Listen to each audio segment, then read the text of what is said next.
Did you know the king had secret songs almost no one has heard? Could these forgotten Elvis treasures change how we see his legacy? Number 12, Moonlight Whispers, 1960. Ever wondered what happened to Elvis's most intimate recording session? In the spring of 1960, between his military service and Hollywood career, Elvis Presley stepped into a small Memphis studio after midnight. The session wasn't on his official recording schedule. According to Scotty Moore, Elvis's longtime guitarist, the king was dealing with insomnia and wanted to experiment with something different from his usual style. Moonlight Whispers emerged from this late-night session, a haunting ballad that showcased a vulnerable side of Elvis rarely heard in his commercial releases. The track featured minimal instrumentation, just Elvis on piano with light brushwork on drums by DJ Fontana. What made this recording special was the raw emotion in Elvis's voice. He'd recently returned from Germany, was mourning his mother's passing, and facing an uncertain career transition. The song only survived on a single acetate recording that changed hands between private collectors for decades. Music historian Peter Guralnick described hearing it once as like eavesdropping on someone's private prayers. The ballad's lyrics spoke of loneliness and separation, themes that resonated with Elvis's personal situation at the time. RCA executives reportedly heard the recording and decided it was too melancholy for commercial release, concerned it might damage Elvis's carefully crafted public image. Colonel Tom Parker, Elvis's manager, allegedly ordered all copies destroyed, but at least one survived. The acetate last surfaced at a private auction in 1997, selling to an anonymous collector for $78,000, and hasn't been played publicly since. Number 11, Bluebirds, Farewell, 1956. What if Elvis recorded something too blues-heavy for his mainstream audience? During the explosive early days of his career, Elvis experimented with various musical styles. Bluebirds, Farewell, was recorded during the same sessions that produced Heartbreak Hotel, but took a dramatically different direction. The ballad featured a slow, mournful tempo, and heavily blues-influenced vocal styling that even hardcore fans might not recognize as Elvis. Session musician Boots Randolph recalled, "That day Elvis was feeling the blues, something fierce. He just closed his eyes and sang like he was pouring his soul out." The song's origins remain murky.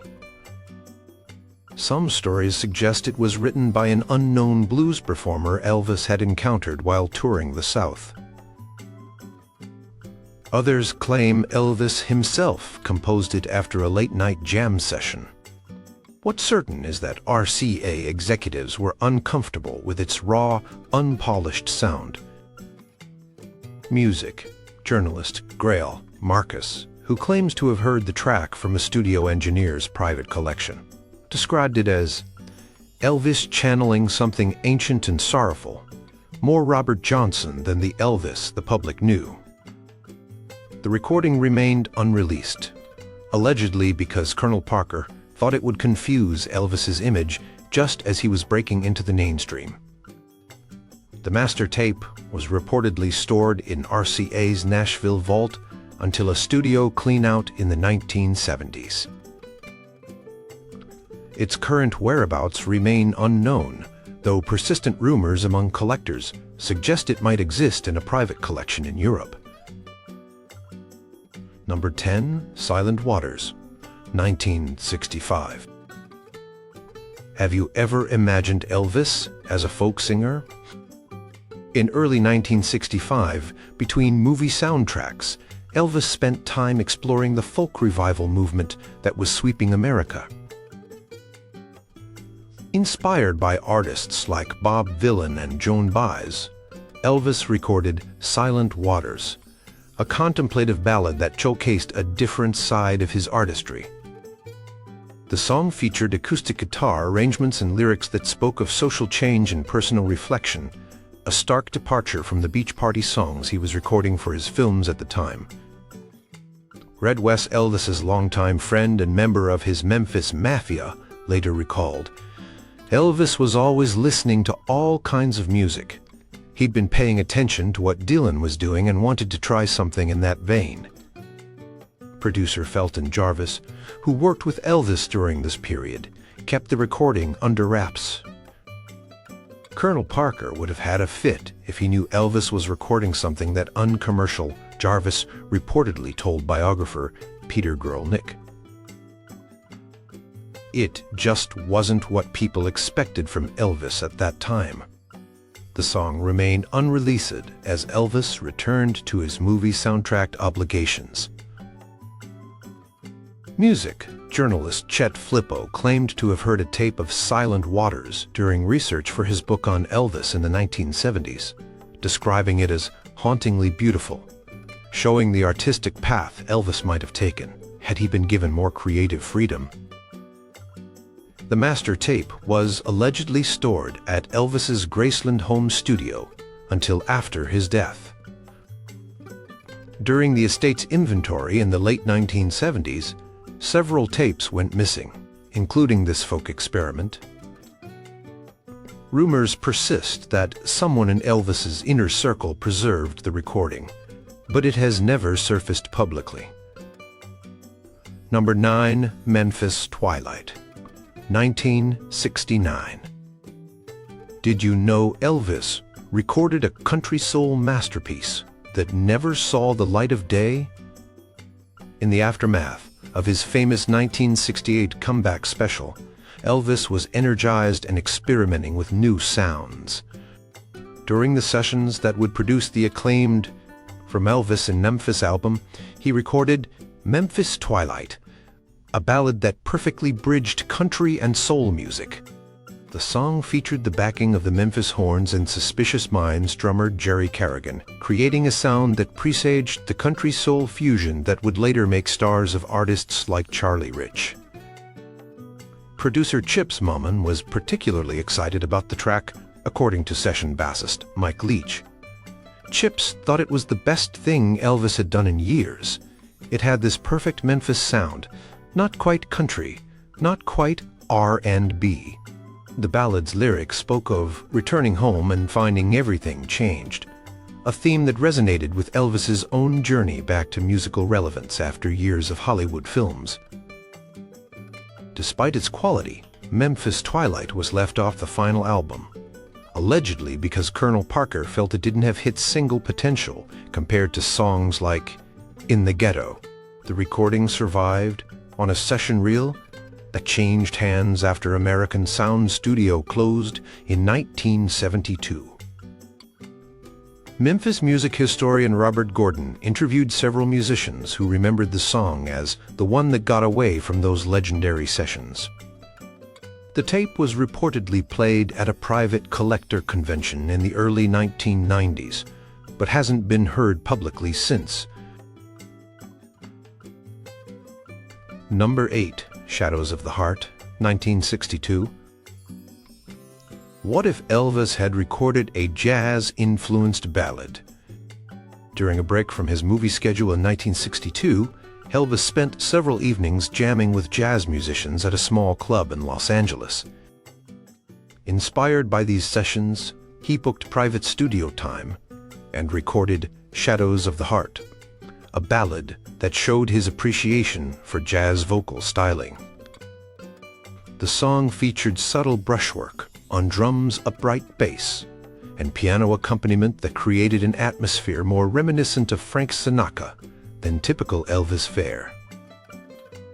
His voice took on a smoky quality, showing the influence of jazz singers he admired, like Dean Martin.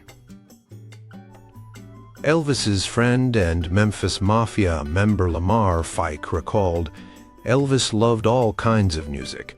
Not just what he was known for, he could sing anything. And that night he wanted to try something different, just for himself really." Colonel Parker allegedly became furious when he learned about the unsanctioned recording session. According to Fike, Parker confronted Elvis, saying, "What are you trying to do? Confuse your fans. You sing rock and roll, not this jazz stuff." The recording was shelved and never considered for commercial release. The master tape was reportedly kept by engineer Dave Weaver, who worked the session. After Weaver's death in 1998, his collection was sold to various archives and private collectors. Music researcher Ernst Jorgensen, known for his comprehensive work on Elvis's recording sessions, has mentioned searching for this legendary jazz experiment but hasn't confirmed its existence. Number 7. The Road Home, 1973. Could Elvis have recorded a country gospel masterpiece we've never heard? In early 1973, between concert tours, Elvis spent time at his Graceland home studio experimenting with country gospel sounds. The Road Home emerged from these private sessions, a ballad that combined Elvis's gospel roots with the outlaw country movement that was gaining popularity.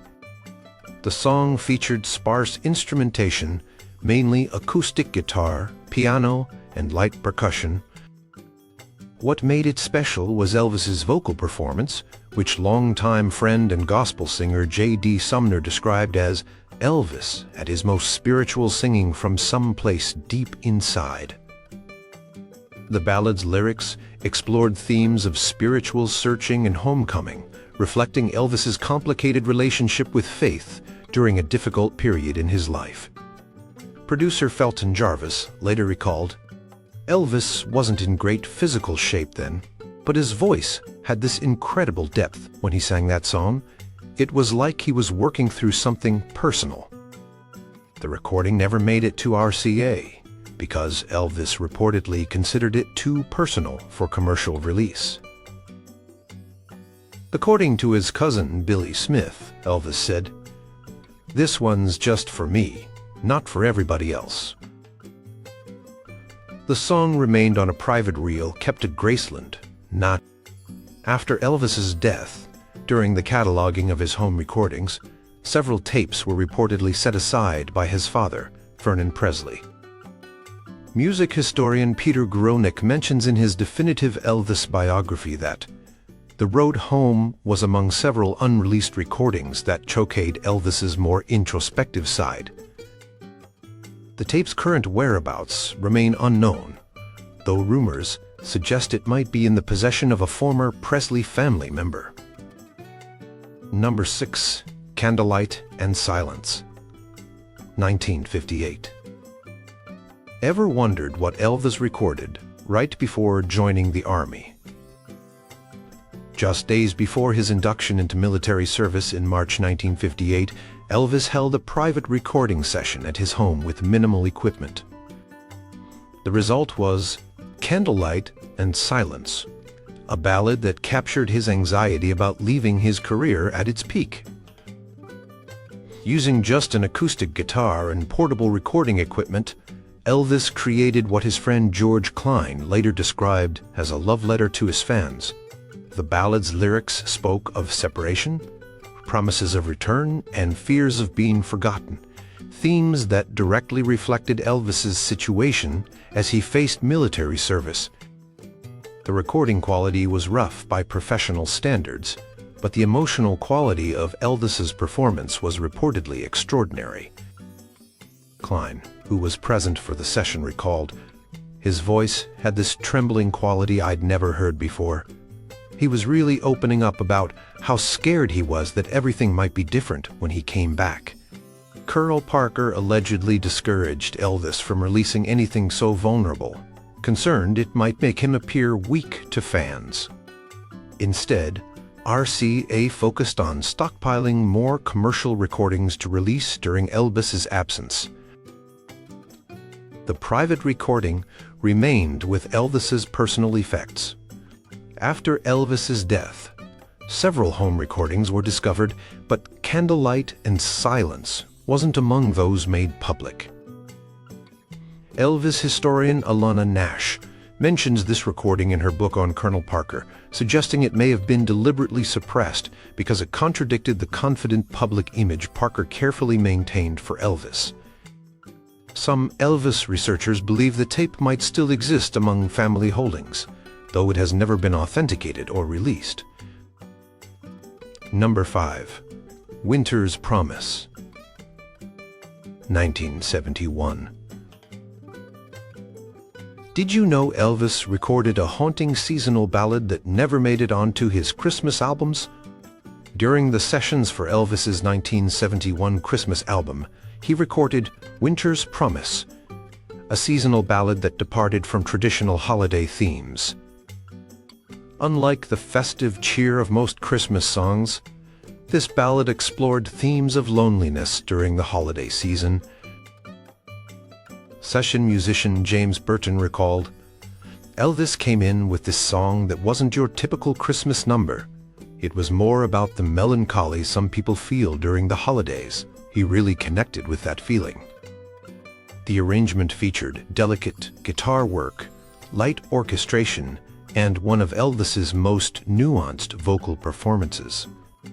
Producer Felton Jarvis was reportedly moved to tears during the recording, but RCA executives were concerned about its commercial appeal.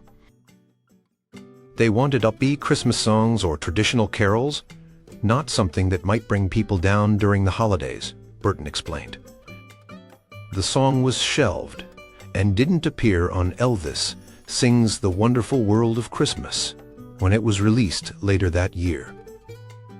The master tape remained in RCA's vault until a studio reorganization in the 1980s, when some unreleased recordings were reportedly misplaced or destroyed. Elvis researcher Ernst Jorgensen mentions Winter's Promise in his comprehensive session documentation, noting it as possibly Elvis's most emotionally authentic Christmas recording, regrettably lost. Though the master tape hasn't surfaced, a few session musicians claim to have personal recording copies, though none have been verified or made public. Number 4. Distant Shore, 1967. What if Elvis had recorded a song that predicted the direction of 1970s soft rock? In 1967, between movie soundtracks, Elvis experimented with a different sound that wouldn't become popular for several more years. Distant Shore showgated elements of what would later be known as the California Sound, with harmonies and arrangements reminiscent of early Eagles or America. The ballad featured acoustic guitars, subtle harmonies, and lyrics about escapism and searching for peace, themes that resonated with Elvis's own feelings about his career at the time. Guitarist Al Casey, who played on the session later, remembered, "Elvis was ahead of his time with that one.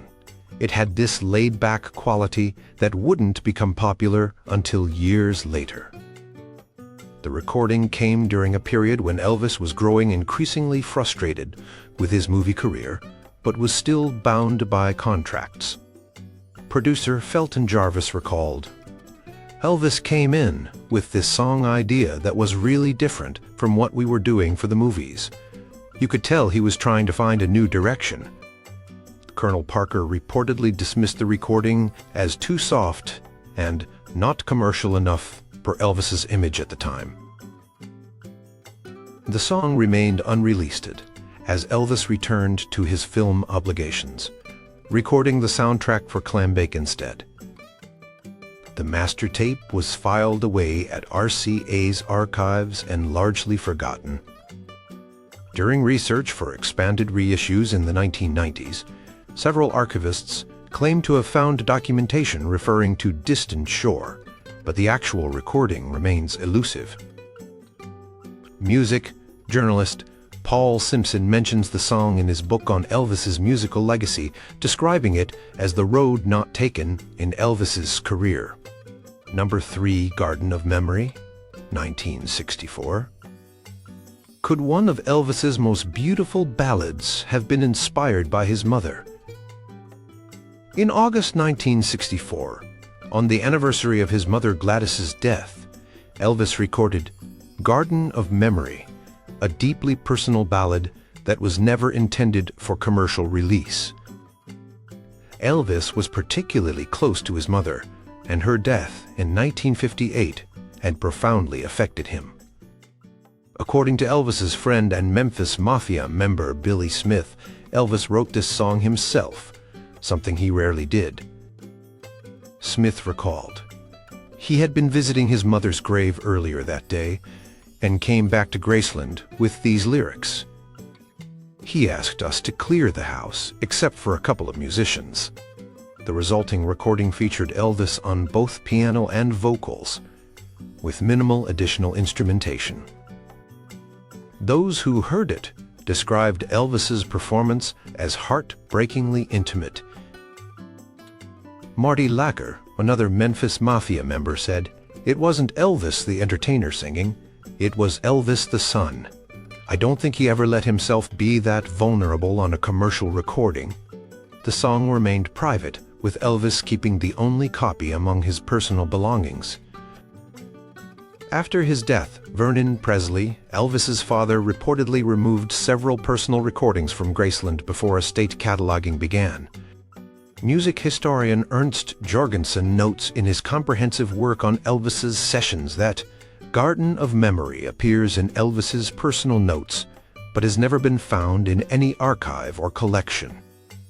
Some biographers suggest that this may have been one of the recordings Elvis's father destroyed or hid away, considering it too personal for public consumption. If the tape still exists, it remains one of the most sought-after unreleased Elvis recordings among serious collectors. Number 2. Midnight Rain, 1972. Did you know Elvis recorded a blues ballad that even hardcore fans have never heard? During a break in his Las Vegas performance schedule in early 1972, Elvis gathered a small group of trusted musicians for an after-hours session at the hotel. The result was Midnight Rain, a blues ballad that showed Elvis returning to his musical roots. The impromptu session came after Elvis had spent an evening listening to old blues records in his suite.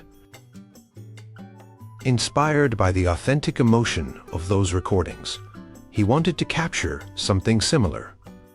Pianist Glenn D. Hardin, who was present, later recalled, "Elvis was in a reflective mood that night.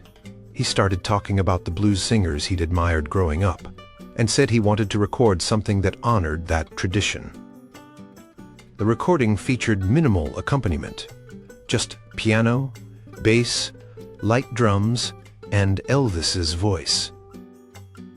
What made it special was Elvis's vocal approach, which bassist Jerry Sheff described as Elvis stripped of all the Vegas showmanship, just singing the blues like he might have done as a young man in Memphis. The song never entered official channels because Elvis reportedly considered it a personal expression rather than a commercial endeavor. According to Sheff, Elvis said, "This one's not for the Colonel or the record company. This one's just for us." The recording survived on a reel-to-reel tape kept by sound engineer Al Pachucki, who worked the impromptu session. After Pachucki's death in 1997, his collection was dispersed among family members and private collectors. Elvis historian Alana Nash mentions Midnight Rain in her research, noting several musicians who confirmed its existence, but admitting she had never located the actual recording. Number 1. Twilight's Last Embrace, 1976. What was the last ballad Elvis ever recorded? In December 1976, just months before his death, Elvis held what would be his final private recording session at Graceland. Fighting health problems and depression, he recorded Twilight's Last Embrace, a ballad that eerily foreshadowed his approaching end. Elvis had become increasingly introspective in his final years, and this recording reflected that state of mind. According to his cousin Billy Smith, who was present, Elvis sat at the piano late one night and began composing this song. He'd been reading poetry earlier that evening, I think it was Tennyson or something like that, and he just started playing and singing this really sad, beautiful melody. The resulting recording featured just Elvis at the piano, his voice showing the strain of his declining health, but carrying an emotional weight that those present found haunting. Longtime friend Charlie Hodge described it as, like he was singing his own eulogy, though none of us wanted to think about that at the time. Elvis reportedly told those present that the song wasn't for release, but for himself. The ballad's lyrics spoke of endings, legacy, and finding peace, themes that resonated with Elvis's situation in those final months. After Elvis's death, the tape remained with family members who considered it too personal and painful for public release. Vernon Presley reportedly listened to it once after his son's passing, and then put it away, unable to bear hearing it again. The recording has been described in several Elvis biographies, including Peter Gurlick's definitive work, but has never been confirmed to exist in any archive. Some Elvis researchers believe it may be among the personal effects still held by the Presley family, deliberately kept private as one of the King's final, most intimate artistic expressions. Are these lost ballads the missing pieces that would complete our understanding of Elvis's artistic journey?